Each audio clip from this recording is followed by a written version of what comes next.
নমস্কার, আমি সাগরিকা। আসুন আমরা গীতা পাঠটা নিয়ে বসি।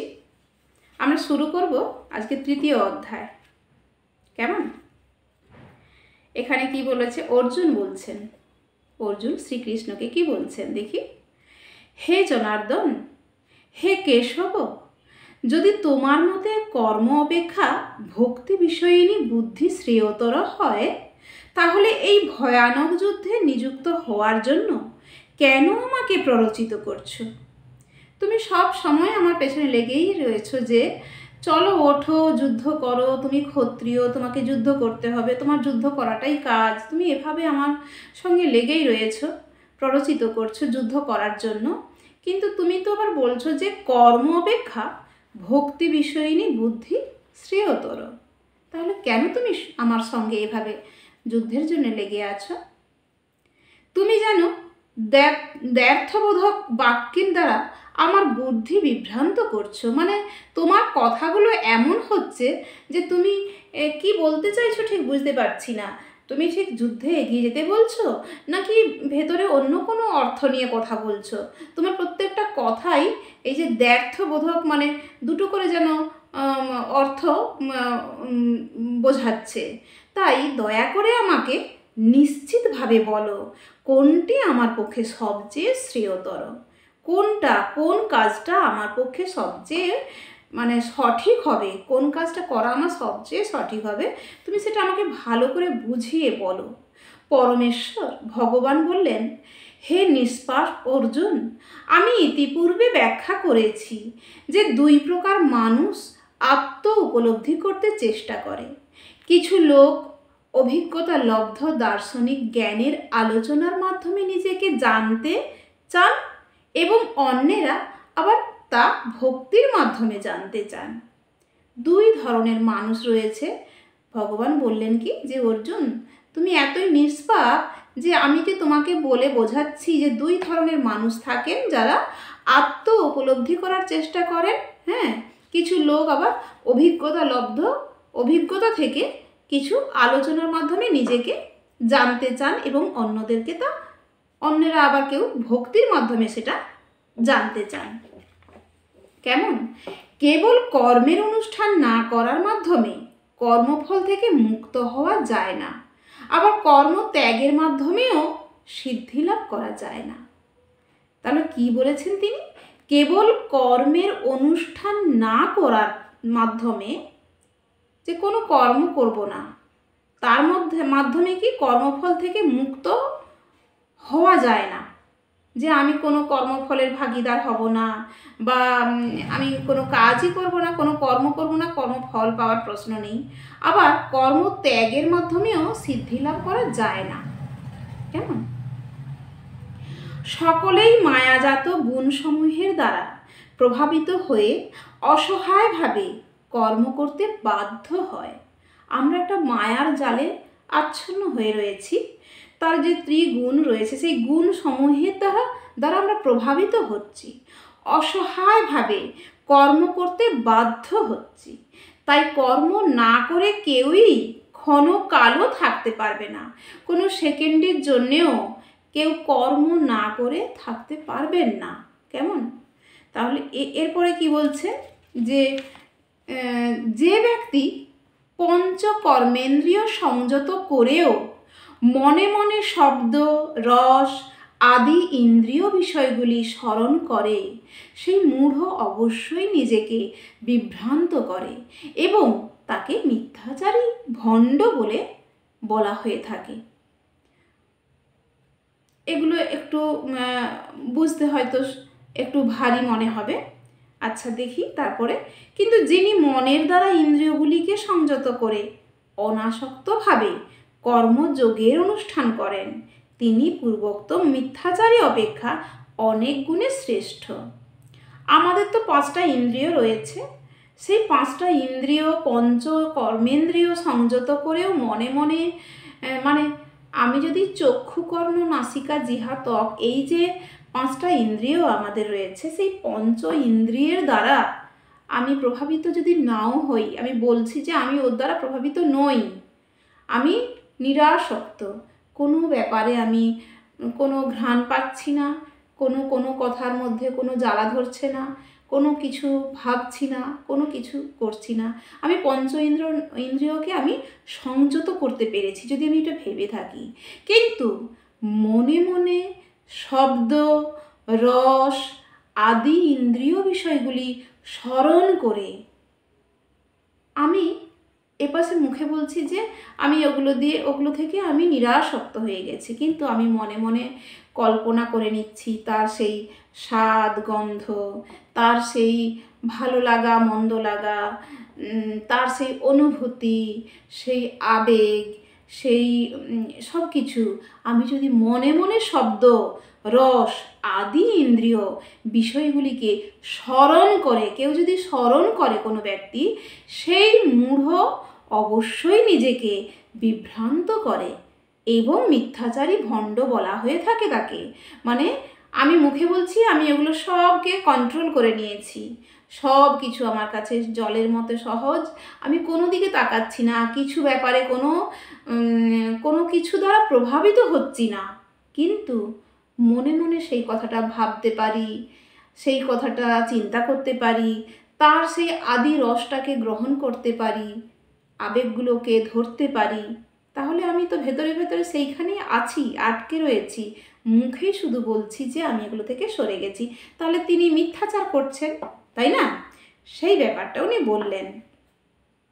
যিনি মনের দ্বারা ইন্দ্রিয়গুলিকে সংযত করে অনাসক্তভাবে কর্মযোগের অনুষ্ঠান করেন, তিনি পূর্বোক্ত মিথ্যাচারী অপেক্ষা অনেক গুণে শ্রেষ্ঠ। মানে তিনি মনে মনে যদি মন থেকেও ইন্দ্রিয়গুলোকে সরিয়ে ফেলতে পারেন, ইন্দ্রিয়ের কার্যকলাপটাকে সরিয়ে ফেলতে পারেন, বা সেই অনুভূতি আবেগকে তিনি কন্ট্রোল করতে পারেন মন থেকে, তাহলে তিনি তার থেকে অনেক বেশি ভালো। তুমি শাস্ত্রে যে উক্ত রয়েছে কর্মের অনুষ্ঠান করো, কেননা কর্ম ত্যাগ থেকে কর্মের অনুষ্ঠান শ্রেয়। কর্ম একেবারে ত্যাগ করে দেওয়া থেকে কর্মের যে অনুষ্ঠান সেটা অনেক ভালো। কর্ম না করে কেউ দেহযাত্রাও নির্বাহ করতে পারে না। কোনো মানুষ তার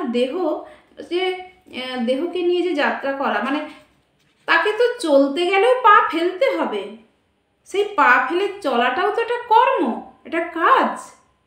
কোথাও যাব, এইখানে বসে আছি, এখান থেকে ওইখানে যাব, এটা করতে গেলেও আমাকে কর্ম করতে হচ্ছে। আমার মাথার মধ্যে সেই কাজটা আসছে যে ওখানে যেতে হবে, ওইখানে গিয়ে দাঁড়াতে হবে, ওইখানে গিয়ে বসতে হবে, আমি উঠে যাই, এইটা পা চালাতে গেলেও কিন্তু কর্ম। তাহলে এই যে বলছে কর্ম না করে কেউ দেহযাত্রাও নির্বাহ করতে পারেন না, তার নিজের শরীরটাকেও তিনি নিয়ে যেতে পারবেন না যদি না তিনি কর্ম করেন, ওটাও তো একটা কর্ম। এক পা দুপা হেঁটে যাওয়াটাও কিন্তু কাজ, তাই না? বিষ্ণুর প্রীতি সম্পাদন করার জন্য কর্ম করা উচিত, তা না হলে কর্মই এই জড়জগতে বন্ধনের কারণ।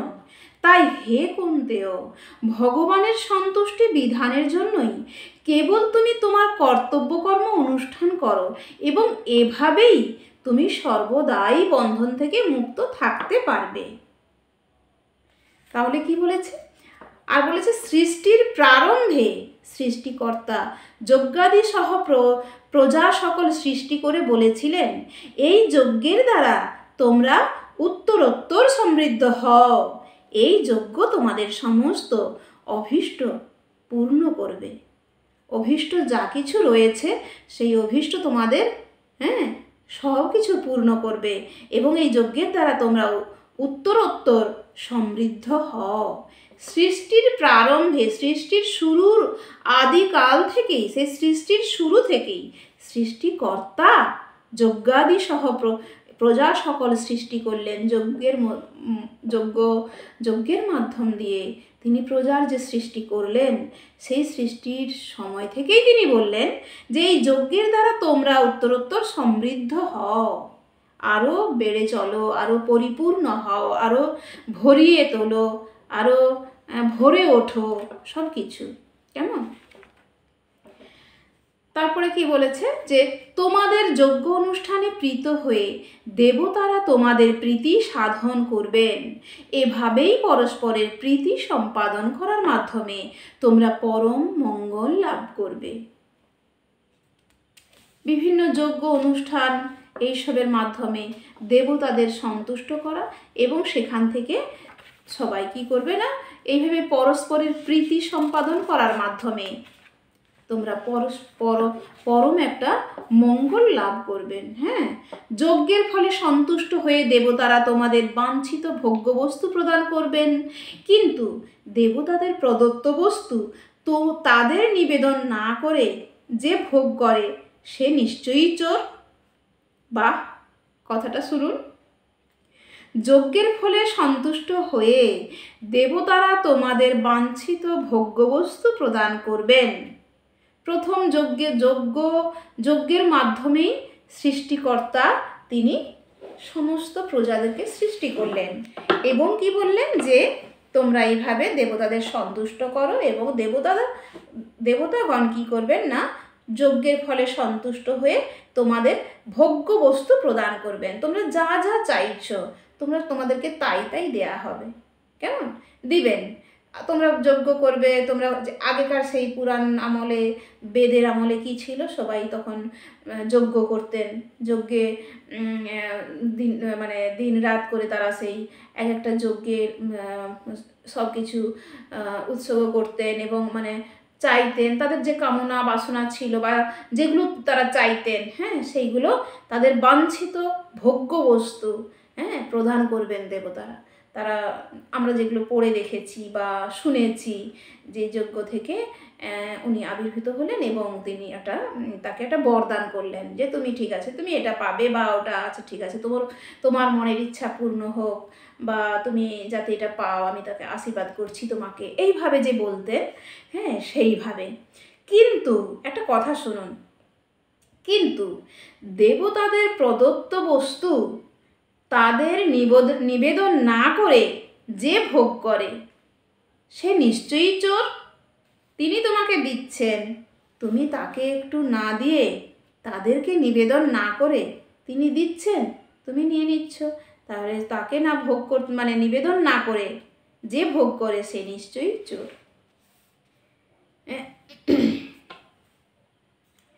ভগবত ভক্তেরা সমস্ত পাপ থেকে মুক্ত হন, কারণ তারা যজ্ঞাবশিষ্ট অন্নাদি গ্রহণ করেন। যারা কেবল স্বার্থপর হয়ে নিজেদের ইন্দ্রিয়ের তৃপ্তির জন্য অন্নাদি পাপ করে তারা কেবল পাপই ভোজন করেন। এখান থেকেও আমরা কিছু জানবো, শিখব। ভগবত ভক্তেরা সমস্ত পাপ থেকে মুক্ত হন। ভগবত বিষয়ক ব্যাপারে যারা ভক্ত হন, ভগবানের যারা স্মরণ করেন ভগবানকে, যারা ভগবানের কাছে নিবেদিত প্রাণ, হ্যাঁ, যারা যজ্ঞ অবশিষ্ট যে যজ্ঞ করলেন ভগবানের, করে কি করলেন না, যজ্ঞাবশিষ্ট অন্নাদি গ্রহণ করলেন। আগে ভগবানকে সন্তুষ্ট করার জন্য যজ্ঞ করা হলো, সেই যজ্ঞের যে অবশিষ্ট অন্নাদি গুলো তারা গ্রহণ করলেন। যারা কেবল স্বার্থপর হয়ে নিজেদের ইন্দ্রিয়ের তৃপ্তির জন্য অন্নাদি পাক করে, যজ্ঞের জন্য নয়, ভগবানকে নিবেদন করার জন্য নয়, শুধু নিজেদের ইন্দ্রিয়ের তৃপ্তির জন্য, রসনা তৃপ্তির জন্য, খাওয়ার স্বাদ পাওয়ার জন্য, লোভের জন্য, নিজেদের বাসনা তৃপ্তি পূরণ করার জন্য যে সমস্ত অন্নাদি পাক করে তারা কেবল পাপই ভোজন করে। তাহলে আমাদের কি করা উচিত? অন্ন খেয়ে প্রাণীগণ জীবন ধারণ করে, বৃষ্টি হওয়ার ফলে অন্ন উৎপন্ন হয়, যজ্ঞ অনুষ্ঠান করার ফলে বৃষ্টি উৎপন্ন হয় এবং শাস্ত্রোক্ত কর্ম থেকে যজ্ঞ উৎপন্ন হয়। সবে ঘুরে ফিরে সেই একটা জায়গাতেই আসছে। অন্ন খেয়ে প্রাণীগণ জীবন ধারণ করলেন, বৃষ্টি হওয়ার ফলে অন্ন, তাহলে তার আগে অন্নটা যে খাওয়া হলো, সেই অন্নটা কোথা থেকে? বৃষ্টি হওয়ার ফলে অন্ন উৎপন্ন হলো। বৃষ্টি কোথা থেকে এলো? না, যজ্ঞ অনুষ্ঠান করার ফলে বৃষ্টি উৎপন্ন হলো। এবং শাস্ত্রোক্ত কর্ম থেকে যজ্ঞ, এই যে যজ্ঞ করা হয়েছিল, যজ্ঞটা কি? যজ্ঞটা কিন্তু একটা কর্ম, কাজ। সবাই মিলে সেই একটা যজ্ঞের অনুষ্ঠান করা হতো। কোনো বরুণ দেবতাকে, কখনো অগ্নি দেবতাকে, কখনো বরুণ দেবতাকে, কখনো পবন দেবতাকে সন্তুষ্ট করা হতো। কখনো বৃষ্টির, ওই যে বরুণ দেবতা বৃষ্টির জন্য, আগে আমরা তো পড়েছি ছোটোবেলায় যে এই যজ্ঞ হচ্ছে যাতে বৃষ্টি আসে, যাতে বৃষ্টি হয়, মাঠঘাটে চাষ করা যায়, চাষ করলে সেই সমস্ত সবুজ ফসলে ভরে যাবে, সেই ফসল তুলে মানুষ খেয়ে বাঁচবে। কেমন? তো প্রত্যেকটা জিনিসের দেখুন তার আগে একটা কিছু কাজ আছে, কি না, যজ্ঞ যে করছে, মানুষ করছে, তো মানুষ তার কর্ম থেকে কর্ম করছে, কর্মের দ্বারা যজ্ঞ হচ্ছে। যজ্ঞ অনুষ্ঠান করার ফলে বৃষ্টি আসছে, বৃষ্টি হওয়ার ফলে সবুজ হচ্ছে, মানে অন্নের যোগান আসছে। কেমন? অন্ন উৎপন্ন হচ্ছে। আর সেই অন্ন উৎপন্ন হওয়ার ফলে কি? প্রাণীগণ জীবন ধারণ করছে। কেমন হলো তাহলে এবার ব্যাপারটা? যজ্ঞাদি কর্ম বেদ থেকে উদ্ভূত হয়েছে। বেদ অক্ষর বা পরমেশ্বর ভগবান থেকে প্রকাশিত হয়েছে। অতএব সর্বব্যাপক ব্রহ্ম সর্বদা যজ্ঞে প্রতিষ্ঠিত আছেন। হে অর্জুন, যে ব্যক্তি এই জীবনে বেদের দ্বারা প্রতিষ্ঠিত যজ্ঞ অনুষ্ঠানের পন্থা অনুসরণ করে না, সেই ইন্দ্রিয় সুখ পরায়ণ পাপী ব্যক্তি বৃথা জীবন ধারণ করে। যে ব্যক্তি এই জীবনে বেদের দ্বারা প্রতিষ্ঠিত যজ্ঞ অনুষ্ঠানের পন্থা অনুসরণ করে না, সেই ইন্দ্রিয় সুখ পরায়ণ পাপী ব্যক্তি বৃথা জীবন ধারণ করে। বৃথাই এ জীবন। আমরা শুধু ইন্দ্রিয় সুখে লিপ্ত। আমাদের এই যে পঞ্চ ইন্দ্রিয় আছে, সেইটাকে সুখী করতে, সেইটার কর্তব্য কর্ম করছি আর ইন্দ্রিয় সুখে মজে রয়েছি। আমরা ব্যক্তি হিসাবে যে জীবনে বেদের যে দ্বারা প্রতিষ্ঠিত যজ্ঞ অনুষ্ঠানের দ্বারা যে পন্থা অনুসরণ করা হয়েছে, আমরা সেগুলো মানি না, আমরা জানি না। এখানে বলা হয়েছে যারা এগুলো মানে না, যারা জানে না, বৃথাই এ জীবন। তিনি তো বলবেনই। সত্যি কথাই, আমরা সেই কোন আদি যুগ থেকে কিভাবে ঈশ্বরের প্রতি ভক্তি, ভালোবাসা বা যজ্ঞ, পুজো অর্চনা সব কিছু শুধু একমাত্রই যে সৃষ্টিকর্তাকে সন্তুষ্ট করা, যার জন্য এই পৃথিবীতে আমাদের আসা, সেই সৃষ্টিকর্তাকে মনে করা, স্মরণ করা, তাকে পুজো অর্চনা করা, তাকে সন্তুষ্ট করা, তাকে সমস্ত কিছু নিবেদন করা যে আমার কিছু নয়, সবই তো তোমার, সবই তো তুমি দিয়েছ, তুমি সব কিছু আগে গ্রহণ করো, তারপরে তোমার গ্রহণ করার পরে তুমি চাইলে আমি গ্রহণ করব বা আমি টিকে থাকবো, আমি বেঁচে থাকবো, সেটা যদি তুমি চাও। সেইভাবে মানুষ দেখতেন। আমরা আজকে কিন্তু সেই সবই ভুলে গেছি। আমরা সেগুলো ভাবতে চাই না, মনে করতে চাই না, আমরা সেগুলো জানি না। আমরা অনেক যোজন দূরে পৌঁছে গেছি সেই জায়গা থেকে। আমরা সৃষ্টি জানি না, আমরা ধ্বংস জানি না, শুরু জানি না, কোথায় কিভাবে কেন কিচ্ছু জানি না, তাই না? কিন্তু যে ব্যক্তি আত্মাতেই প্রীত, আত্মাতেই তৃপ্ত এবং আত্মাতেই সন্তুষ্ট, তার কোনো কর্তব্য কর্ম নেই।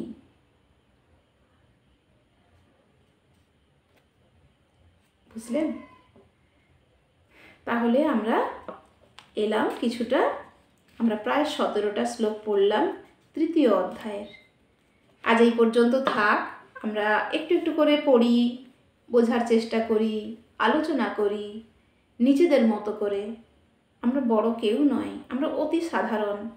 আমরা শুধু চেষ্টা করছি বইয়ের পৃষ্ঠায় উনি কি বলে গেছেন, ভগবান শ্রীকৃষ্ণ কি বলে গেছেন শ্রীমদ্ ভগবদ্ গীতা বইটা, এই যে যথাযথ, তো তার মধ্যে কি বলেছেন, তার কি ব্যাখ্যা, তার বাংলার অনুবাদটুকু পড়ছি, পড়ে কিছু শেখার চেষ্টা করছি। পরের দিন আবার দেখা হবে। সবাই ভালো থাকুন, সবাই সুস্থ থাকুন, সবাইকে সুস্থ রাখার জন্য ঈশ্বরের কাছে কামনা বাসনা আমার এইটুকুই। সবাই ভালো থাকুন, ভগবান সবাইয়ের মঙ্গল করুন। হরে কৃষ্ণ, হরে বল।